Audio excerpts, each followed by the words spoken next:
ॐ अज्ञानतिमिरान्धस्य ज्ञानाञ्जनशलाकयः चक्षुरुन्मिलितं येन तस्मै श्रीगुरुवे नमः। हरे कृष्णा। आज गीता श्रृंखला के सत्र क्रमांक 129 में आप सभी भक्तों का हार्दिक स्वागत है। आज हम श्रीमद् भगवद गीता के तीसरा अध्याय जो कि है कर्म योग श्लोक क्रमांक 40 का अध्ययन करेंगे। तो आइए, श्लोक इस प्रकार है। इंद्रियाणि मनोबुद्धिरस्याधिष्ठानम् उच्यते एतैर्विमोह्यते ज्ञानम् आवृत्य देहिनम्। अर्थात इंद्रिया, मन तथा बुद्धि इस काम के निवास स्थान है। इसके द्वारा यह काम जीवात्मा के वास्तविक ज्ञान को ढककर उसे मोहित कर लेता है। भगवान श्री कृष्ण, पिछले श्लोक में भगवान ने कहा कि जीव का सबसे बड़ा शत्रु कौन है? हमारा सबसे बड़ा शत्रु है काम। जो भगवान यहाँ पे उसकी व्याख्या करते हुए बताते हैं कि किस प्रकार इंद्रिया, मन तथा बुद्धि इस काम के निवास स्थान है। इसके निवास स्थान क्या है? अर्जुन जब भगवान के समक्ष खड़े थे, अर्जुन के मन में प्रश्न उठ रहे थे। भगवान जब भगवान श्री कृष्ण ने कहा कि तुम्हारा सबसे बड़ा शत्रु है वो काम है, तब अर्जुन मन ही मन सोच रहा था कि ये काम रहता कहाँ है। तुरंत एक आचार्य टिप्पणी करते हुए लिखते हैं कि तुरंत अर्जुन ने अपना धनुष निकालते हुए कहा कि हे कृष्ण, मुझे बताओ ये रहते कहाँ पर है? ये काम रूपी शत्रु है, ये रहता कहाँ है जो हमें गलत कार्यों में प्रवृत्त करने के लिए प्रेरित करता है? मैं तुरंत उसका नाश कर देता हूं। तो भगवान बंद बंद मुस्कुराते हुए कहते हैं कि ये जो काम है ये हमारे इंद्रियों के अंदर रहता है। इंद्रिया, मन और बुद्धि, ये तीन निवास स्थान है उसका। बोले निकालो तीर और चलाओ तीर, इसके ऊपर चलाए, किस प्रकार चलाओगे? तुम सामने निशाना लगाओ, अपने ऊपर किस प्रकार निशाना लगाओगे? निशाना लगा भी दिया तो कहां पे तुम वार करोगे? मन, बुद्धि और इंद्रिया किसके ऊपर वार करोगे? तो अर्जुन था, वो कहते हैं ना कि वो पूर्ण रूप से भगवान के सामने असहाय रूप में खड़ा रहा। तो यहाँ पे भगवान श्री कृष्ण कह रहे कि अपने शत्रु को जीतने से पूर्व ये तो जान लेना परम आवश्यक है कि शत्रु रहता कहाँ है। इस जगत में भी आप कोई राजा है, दूसरे राजा के ऊपर आक्रमण करना चाहता है तो सर्वप्रथम वो जानेगा कि राजा रहता कहाँ है। आज अनेक प्रकार के आतंकवादी हैं, टेररिस्ट हैं, उनका खात्मा करने के लिए पहले हमें जानना होगा कि वो रहता कहाँ है, उसका निवास स्थान कहाँ है।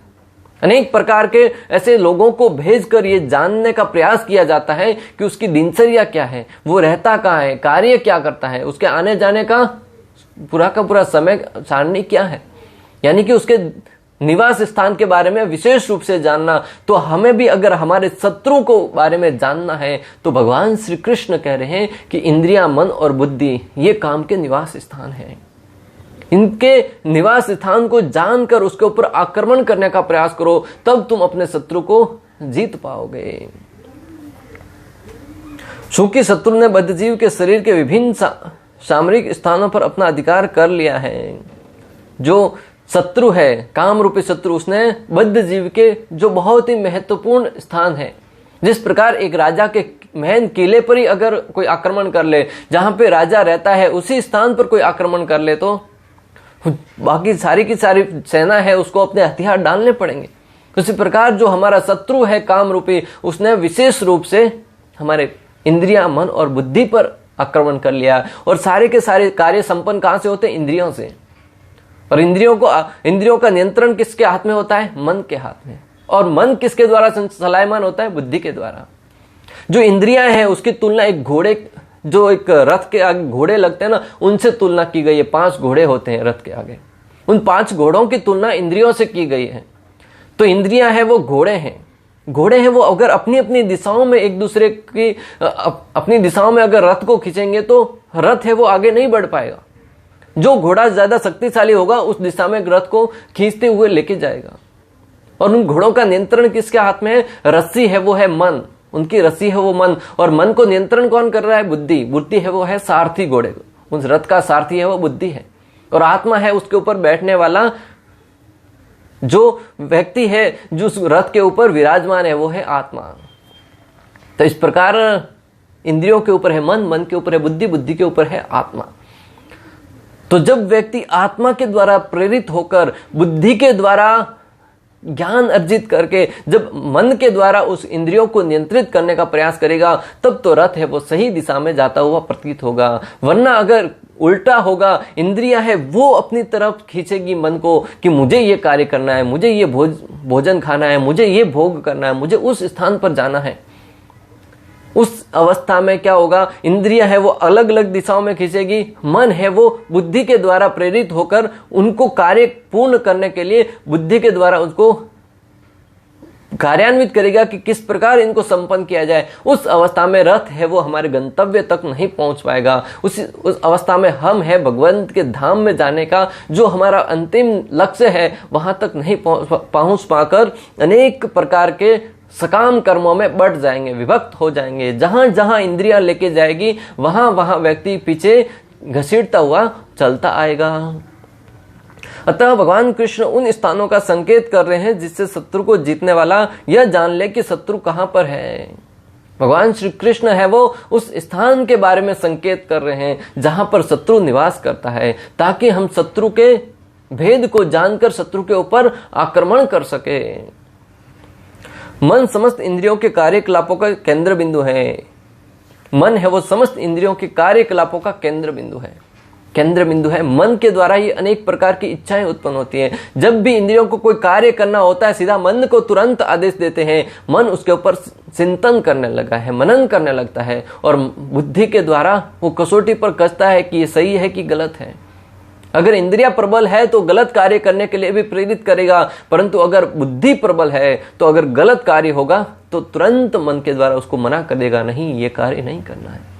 क्योंकि आत्मा जो उसके ऊपर बैठा हुआ है वो सारथी को आदेश देता है कि कहां जाना है। कई बार हम गलत कार्य करते हैं, तब भक्तों हमें अंदर से एहसास होता है कि नहीं ये कार्य नहीं करना है, ये गलत कार्य है।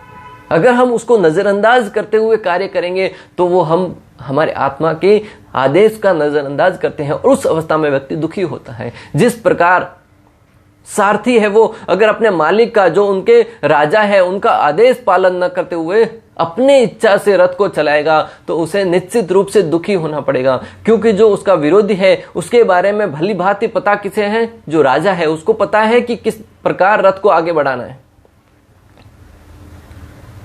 जब भगवान श्री कृष्ण सारथी रूप में थे, अर्जुन है वो आदेश दे रहा था, कृष्ण मेरा रथ दोनों सेनाओं के मध्य ले सको, कृष्ण मेरा रथ उस अवस्था में ले चलो, कृष्ण मेरा रथ वहां पर ले चलो।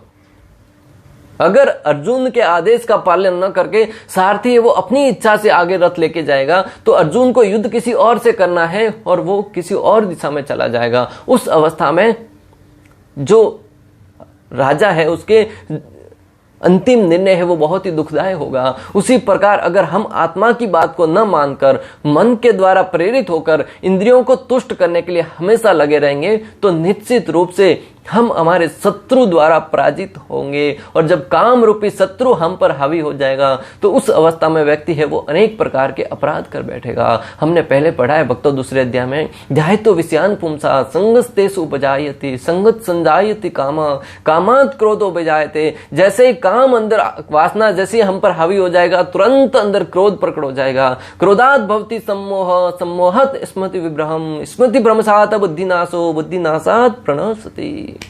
जब काम हावी हो जाएगा ना उसके बाद समझो कि आपका पतन है वो निश्चित है। क्योंकि काम की अवस्था में व्यक्ति को अगर काम पूर्ण हो गया और नहीं हुआ, दोनों अवस्था में व्यक्ति को क्रोध आएगा और क्रोध आने के उपरांत व्यक्ति मोहित हो जाएगा। उसे भली भांति ये ज्ञात नहीं रहेगा कि क्या करना है और क्या नहीं करना है। बुद्धि काम करना बंद कर देगी और जब व्यक्ति मोहित हो जाएगा उस अवस्था में उसका पतन होना निश्चित है। अतः जब हम इंद्रिय विषयों के संबंध में सुनते हैं तो मन इंद्रिय तृप्ति के समस्त भावों का आधार बन जाता है।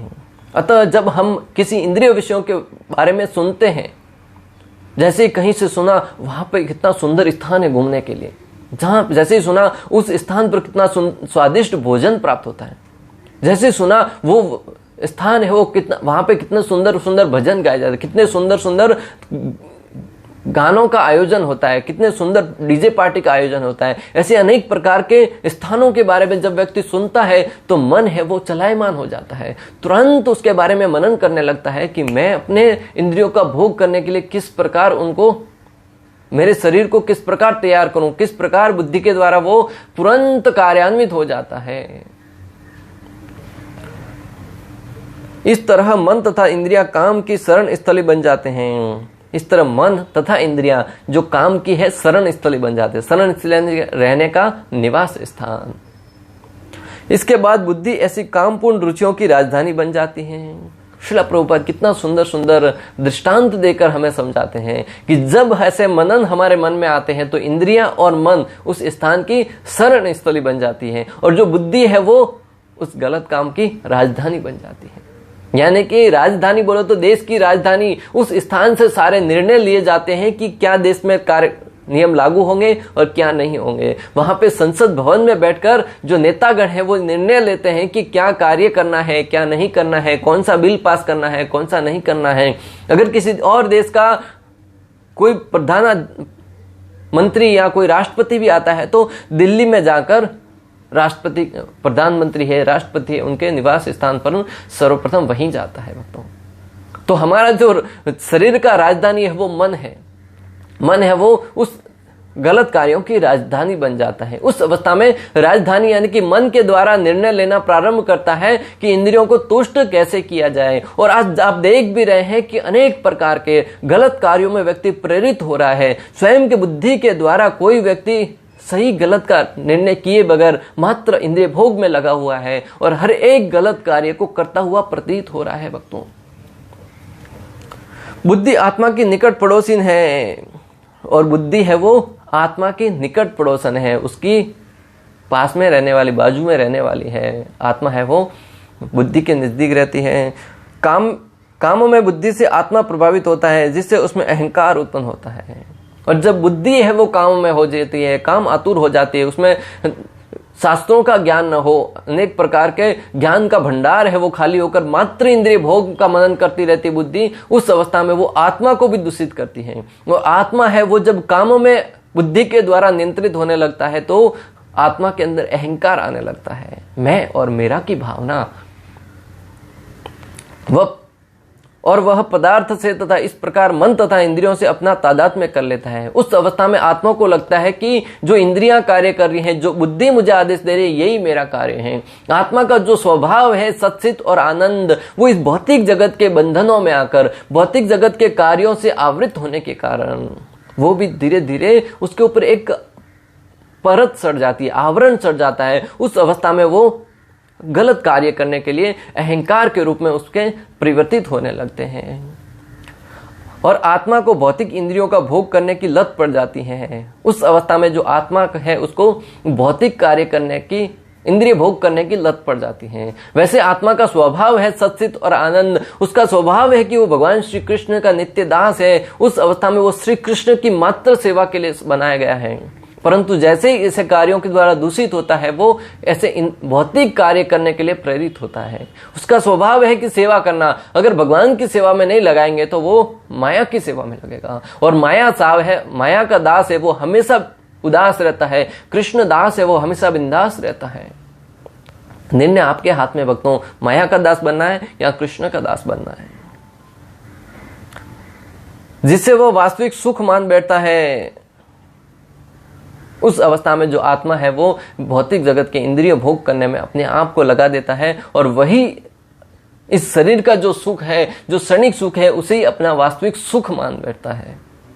उस अवस्था में व्यक्ति जो है वो अपने आप को नहीं मानता है। जब व्यक्ति को अपना स्वयं का भय के कारण हो या किसी अज्ञानता के कारण हो, जब व्यक्ति अपना वास्तविक स्वरूप भूल जाता है तो वो गलत कार्य कर बैठता है। एक समय की बात भक्तों, एक शेर था, वो जंगल में रह रहा था।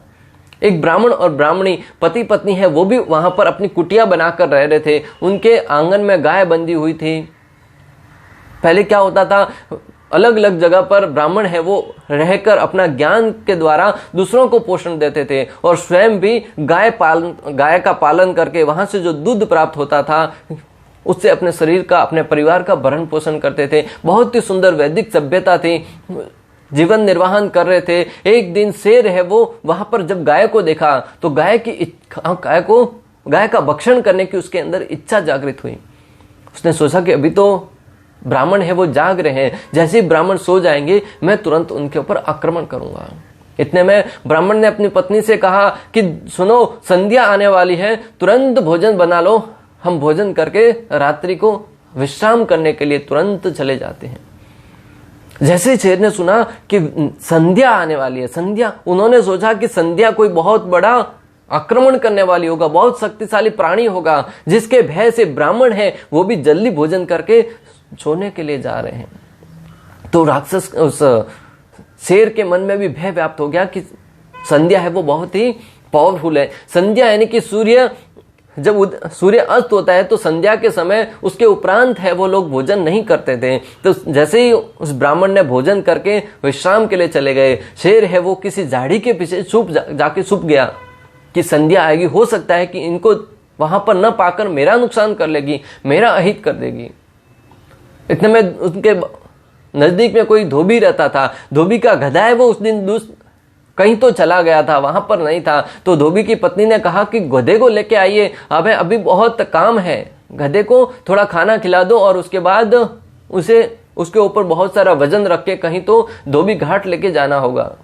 जैसे ही धोबी निकला गधे को ढूंढने के लिए, गधा कहीं दिखा नहीं। झाड़ी के पीछे से थोड़ी सहसराहट का आवाज आ रहा था, शेर जहां पे हिल रहा था।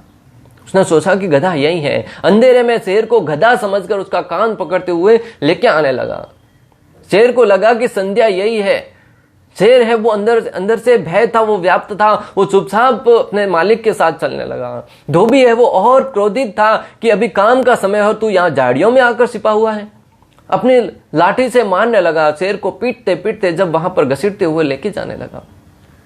भक्तों, इस कथा से हमें यह समझना होगा कि शेर था, उसका स्वभाव था कि दूसरे लोग उससे डरते हैं, परंतु जब उसके मन में भय व्याप्त हो गया कि संध्या है वो मुझसे शक्तिशाली है, यहां उस अवस्था में वो अपने आप को एक गधे के समान उस वहां पे आचरण कर रहा था। भक्तों, कहने का तात्पर्य यह है कि जब हमारे अंदर भय व्याप्त होता है, जब हम अपना वास्तविक स्वरूप भूलकर हम किसी और कार्य को करते हुए प्रतीत होते हैं, तब हमारी शक्ति है उसको पहचान नहीं पाते। हमारी शक्ति बहुत अगाध है भक्तों। हम ऐसे बड़े बड़े ऋषि मुनि हुए हैं, बड़े बड़े साधु हैं, जिन्होंने अपनी तपस्या के बल पर, अपनी साधना के बल पर कई ऐसे महान कार्य किए हैं जिसे सुनकर हम तो आश्चर्यचकित रह जाएंगे।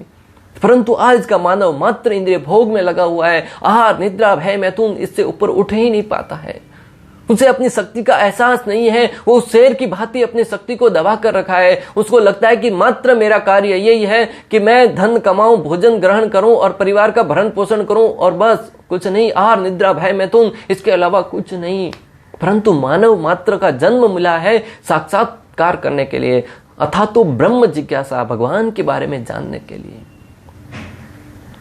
इस अवस्था में जब आत्मा के ऊपर ये आवरण चढ़ जाता है इस शरीर का पोषण करने की, तब वो उससे दूषित हो जाता है। भक्तों, जब तक हम हरि नाम के द्वारा, भगवान के नाम का जप करके उसको शुद्ध नहीं बनाते, हमारे हृदय के अंदर अनेक ग्रंथियां बनी हुई है। जिस प्रकार पिछले श्लोक में हमने पढ़ा कि जब तक हमारा जो धूल जमी हुई है, अनेक जन्मों के अनर्थ छिपे हुए हैं, उनको हम हरिनाम के द्वारा उनको मार्जन नहीं करेंगे, उनको साफ नहीं करेंगे, तब तक हमारा जो अज्ञान के द्वारा हमारे अंदर जो अज्ञानता भरी पड़ी है, उसके द्वारा हम गलत कार्य ही करते रहेंगे। श्रीमद् भागवतम 10.84.13 में आत्मा के इस मिथ्या स्वरूप के अच्युतम विवेचना की गई है। वहां पे वर्णन आता है, जो मनुष्य इस त्रिधातु निर्मित शरीर को आत्म स्वरूप जान बैठता है, जो देह के विकारों को स्वजन समझता है, जो मनुष्य त्रिधातु निर्मित शरीर को आत्म स्वरूप, इस शरीर को ही मात्र अपना शरीर से ही परिचय कर बैठता है, शरीर को ही मैं मान बैठता है, जबकि मैं शरीर है वो मैं नहीं है, आत्मा है वो मुख्य है, शरीर मात्र इसका एक जरिया है। हम शरीर नहीं है भक्तों, हम आत्मा है। श्रील प्रभुपाद बहुत ही सरल दृष्टांत द्वारा समझाते थे कि किस प्रकार हम शरीर नहीं, हम आत्मा है। किस व्यक्ति से कहा कि अगर मैं कहूं तुमसे कि तुम्हारे पास जो पेन है वो किसका है, तो आप क्या कहेंगे? उस व्यक्ति ने तुरंत कहा कि ये पेन मेरा है। प्रभुपाद जी ने कहा कि अगर मैं कहूं कि तुम्हारे जो वस्त्र पहने हुए वो किसके हैं, उसने तुरंत कहा कि ये वस्त्र मेरे हैं। श्री प्रभुपाद ने कहा कि यह हाथ किसका है, उसने कहा कि यह हाथ मेरा है। प्रभुपाद जी ने कहा कि यह शरीर किसका है, उसने तुरंत कहा कि यह शरीर मेरा है। तब श्रील प्रभुपाद ने कहा कि शांत भाव से सोचिएगा, अगर तुम कह रहे हो कि ये शरीर मेरा है, यानी कि शरीर को जब व्यक्ति किसी के ऊपर अधिकार जमाता है यानी कि वो उस वस्तु से पृथक है। हम कहते हैं कि ये पेन मेरी है यानी कि पेन हमारे से पृथक है। उसी प्रकार अगर हम कहते हैं कि ये शरीर मेरा है यानी कि आत्मा है वो शरीर से पृथक है, और शरीर है वो आत्मा का है, हम शरीर नहीं है। बहुत सरल भाषा में समझा जा सकता है। और जब व्यक्ति ये बात जान लेगा कि हम शरीर नहीं है, हम आत्मा है और आत्मा के पोषण के लिए कार्य करना होगा, तब व्यक्ति वास्तव में ज्ञान अर्जित करता हुआ प्रतीत होगा। वरना इस शरीर को ही मैं मानकर शरीर के निर्वहन के लिए ही कार्य करता रहेगा, तब तक व्यक्ति दुखी रहेगा। हाँ, शरीर का पोषण करना है, परंतु किस लिए? आत्मा को पोषण देने के लिए। शरीर को स्वस्थ रखना है, परंतु किस लिए? आत्मा को पोषण देने के लिए। और आत्मा का पोषण क्या है? हरि नाम, भगवान के नाम का गुणगान। हरे कृष्ण कृष्ण कृष्ण हरि हरे, हरे राम राम राम हरे हरे। ये भगवान के नाम का जो उच्चारण है, ये आत्मा का वास्तविक पोषण है। इस पोषण के द्वारा जब आत्मा का पोषण करेंगे, तब आत्मा है वो धीरे धीरे अपना वास्तविक स्वरूप जानकर अपने सही लक्ष्य की तरफ आगे अग्रसर होगा। भक्तों, जो देह के विकारों को स्वजन समझता है, जो देह के विकार, इस शरीर से संबंधित जो भी कार्य है, संतान है, परिवार है, संबंधी है, समाज है, उनको ही अपना स्वजन समझता है।